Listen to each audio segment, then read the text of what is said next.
Thank you, Shanta. I'd like to talk about the Fuchs corneal endothelial dystrophy, one of the common clinical scenarios, and still we have doubts in managing in our clinics.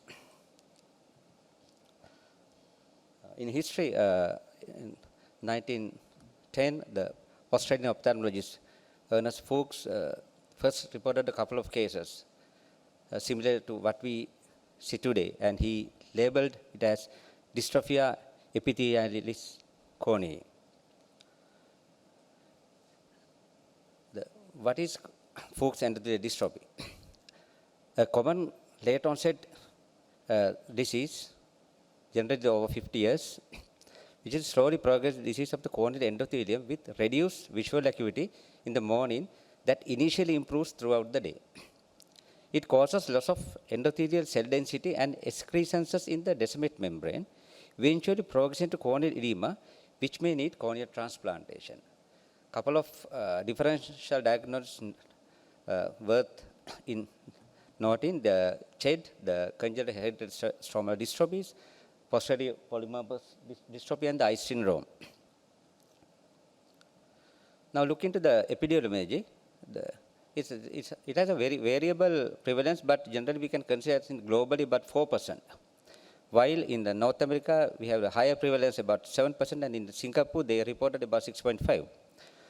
Couple of risk factors are very well known. The age is over 50 years of age, and the sex, females are more common. It's said about twofold, and the family history, because this is a transmitted autosomal dominant. The role of UV radiation in the pathogenesis or exacerbation is not very clear. But they said the smoking history of more than 20 packs per year have found to be associated with the twofold increase in the risk of developing corneal gattata due to the molecular oxidation effects and the damage to the corneal endothelium. Now briefly we'll touch the genetics. It's complex, heterogeneous, demonstrating variable expressivity and the incomplete penetrance. These are the couple of genes identified so far, and 4 loci has been identified, and it is transmitted as autosomal dominant. Pathogens, even though it's unclear, few investigators suggested that there may be a role in the apoptosis in the endothelial cells in the progression of the disease. And the proteomic analysis implicate clustering and the transferrin growth factor beta inhibitory peptide in the formation of the gattata. Suspected mechanism is primarily based on the dysfunction of the endothelium cells, which manifests as increased corneal edema. Endothelium cells are responsible for maintaining the delicate hydration balance, the fluid accumulation in the corneal stroma, and excess fluid migrate to the epithelium and collect as bullae. When the bullae are ruptured, irritation of the cornea can cause scar tissue and the blood vessel formation. The stressed endothelium cells deposits collagen and extracellular material in the descendant membrane, which appear as dark bodies, or you call the gattatae, in the descendant membrane. Gattatae may become buried or can appear as confluent stage. Microscopically, there are reduced number of endothelial cells, and you may see the pleomorphism and the polymorphism in these patients. So what are the other associated diseases related to the Fuchs endothelial dystrophy? Increased intraocular pressure. In a lot of studies, they said about very variable results.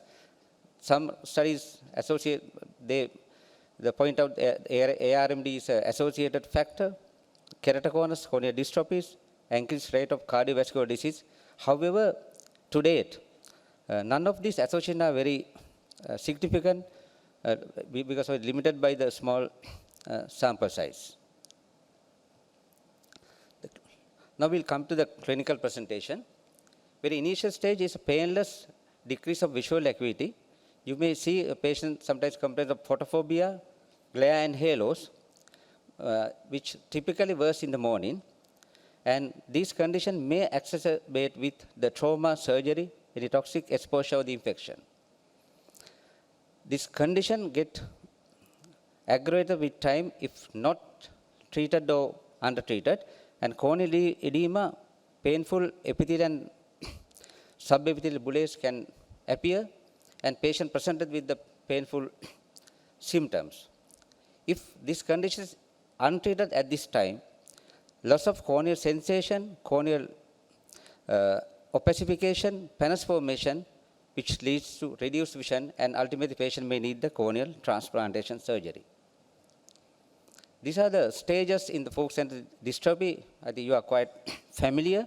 In stage 1 is the simple form where the central non-confluent corneal guttate can seen and typically asymptomatic, while at the stage 4, cornea is densely opaque and vascularized with the subepithelial fibrosis. So what are the tests to be considered in your practice? Of course, we have to note the vision with the visual acuity, because the early stage can be managed with the glasses. The slit lamp biomicroscope, you get the typical, the beaten cell appearance. The pachymetry is important. Specular microscopy, again, a very important test. When you see the corneal edema, the specular count will not be very or difficult to take, or then you need to do that confocal microscopy. It's not really available with us. And anti-segment OCT do have a place if you are planning for combined surgery or endothelial keratoplasties. These are a couple of clinical features I want to show you. In your left side, the top one is the typical beaten silver appearance, and you may see the corneal guttate. Even though you have the pretty good endothelial cell count, it's at the very initial stage. Then the high definition cornea on your right side with you can see some excrescences in the thickened decimate membrane with the corneal edema. And left, the bottom, the photograph is the chronic corneal edema following the long-lasting or advanced Fuchs endothelial dystrophy. You may see the epithelial and subepithelial fibrosis and quite vascularization. And the picture is the confocal microscopy in the patient with the corneal edema. So how you evaluate a patient when you present it to the clinic? So always inquire about the cataract surgery, whether it's a complicated or a simple, uneventful operation. Perform the slit lamp examination. Guttate are best seen in the retro illumination or specular reflection. And check intraocular pressure is very important. Specular microscopy has to be done if available, and OCT pachymetry is important. And please note the endothelial cell count less than 1,000 per square millimeter, or the central corneal thickness over 640 micrometers suggests that the cornea may decompensate with the intraocular surgery. So you need to take the additional precautions if the patient is planned for the future surgeries. So now we'll look into the medical therapy. The 5% sodium chloride 4 times daily can be used in the very initial stage, but don't use artificial tears. We have seen a lot of patients with the Fuchs endothelial dystrophy presented to us with the artificial tears, but it's not the way, because technically we have to keep the cornea dry. So you start the 5% sodium chloride, and same time you start the tears, and so it's nullifying the effect, so better not to start the refresh tears. Apply warm air. You can use a hair dryer just to make the cornea dry, especially in the morning sessions. And reduce intraocular pressure with the topical medication has reported in certain studies.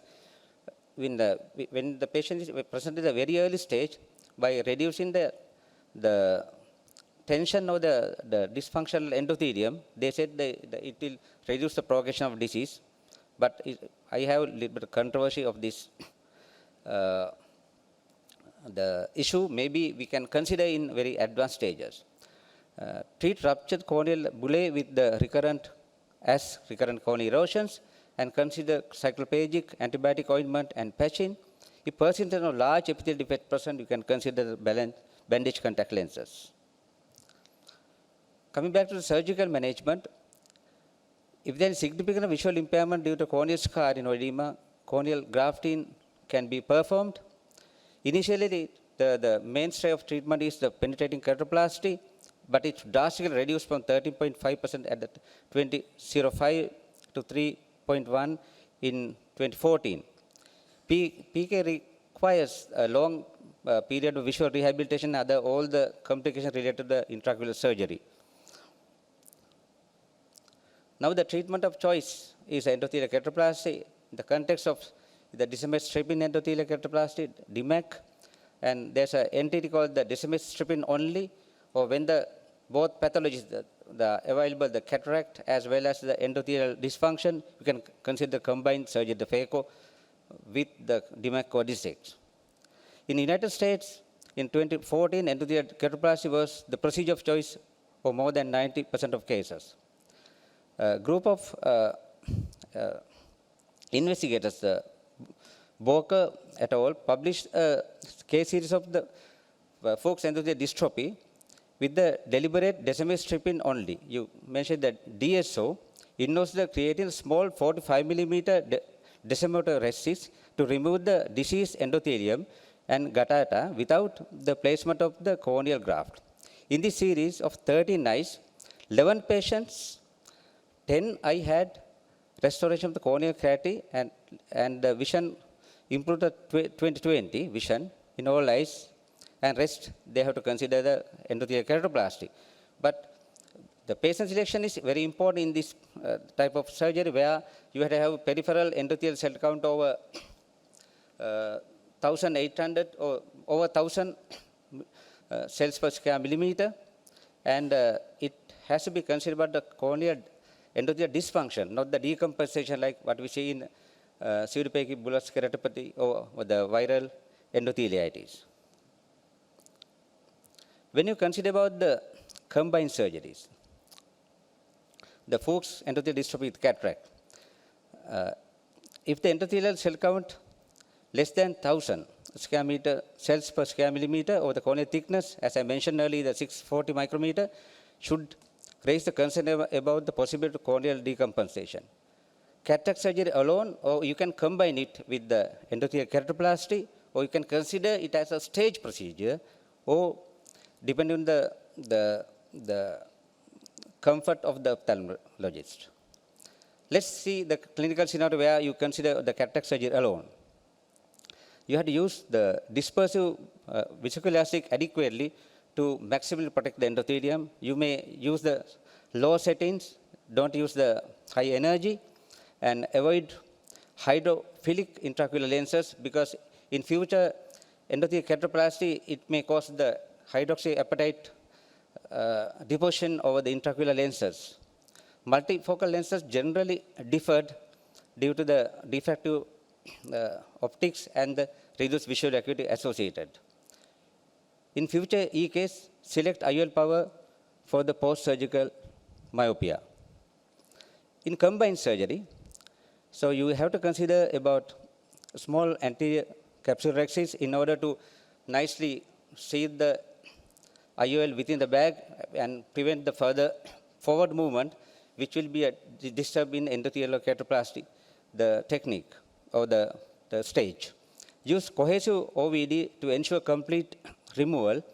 Better avoid vision blue or the teflon blue because it might stain the damaged endothelium, which further blurred your vision. The phacoemulsification can be performed above the iris plane because you don't have to worry about the endothelium, but you have to really worry about the posterior capsule.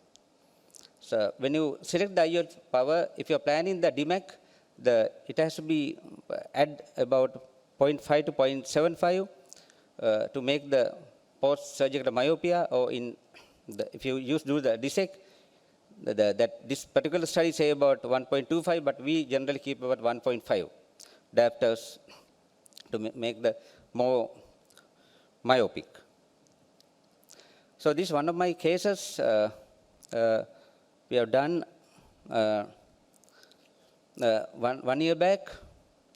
Patient presented with the Fuchs endothelial dystrophy with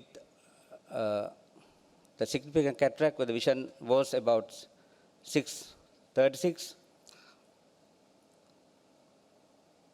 And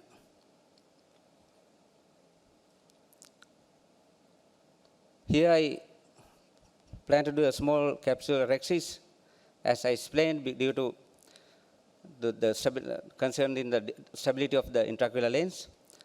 I like to use this anterior chamber view, which is available in the Lumira 700, because when you see the hazy cornea, it's very difficult to operate otherwise. You see this particular view is very comfortable to operate. And now we insert the intraocular lens, which is very well supported within the capsule. And you may use the myocoil to constrict the pupil. And now I am planning to prepare the cornea. And first you have to remove the epithelium, then your visibility is more. And here what we available is 450 maximum depth knives. I make an initial cut and use a crescent knife for the splitting of the cornea.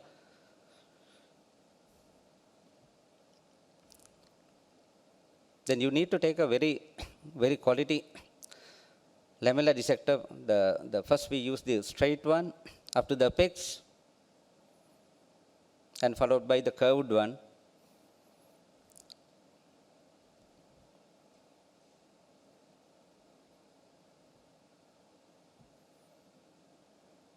And make sure you have split the cornea up to the edges. And I like these markings because when I cut the cornea, it needs to be incorporated the dissected part. Now the descemetor rhexis. Here you can use the viscoelastic, but I generally do without viscoelastic, provided patients doing under anesthesia, so you can do. And make sure you take the endothelium as a whole, or if not, you have to inject air and see whether everything is out. And I prefer the peripheral iodectomy, especially I operate at night, because I don't like to get the pupil blood glaucoma the next day morning. And make sure you seal all the side ports. And in this particular case, I use the same, the wound.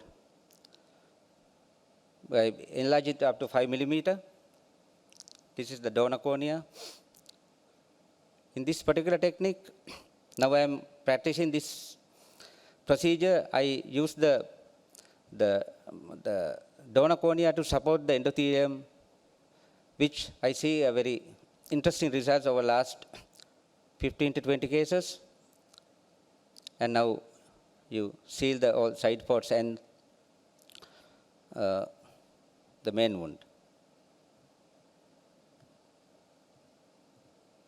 So this patient, actually the foreign lady, and who presented back to me 5 days back, and so I'm so lucky to present the results also. When I check her vision, the vision in the right eye improved to 612. Look at the astigmatism is quite minimal, even though I enlarged the fake wound, and you may see it in the wavefront analyzer. And there's anti-segment photography. Still, you may wonder why these sutures are there, because she came after 1 year, but the intraocular pressure and everything is good. And the specular microscopy is pretty good, it's over 2,000 cells. And we are planning the next eye within a couple of days. And if you see the high definition cornea is very nicely attached, and it's about 175 to 200 in thick. In future, a lot of researchers are planning to work on the pathogenic mechanism of this disease and allow development of the medical therapies to prevent or to treat at the early stage. Professor Kinoshita and colleagues have published results of the corneal endothelial cell transplantation, which got a very promising results, and which will be added by the ROCK inhibitor, that it improve the endothelial cell proliferation and improving the clarity. The results still at the experimental level, although there are some animal studies. We have seen the results, increase endothelial cell the density, culture endothelial cell density, increase the pachymetry, decrease in the pachymetry, and clearing the cornea by 24 weeks, and they maintained the results over the 2 years, and corneal transparency was very well maintained. So this what I would like to share today, and thank you so much for your patient listening.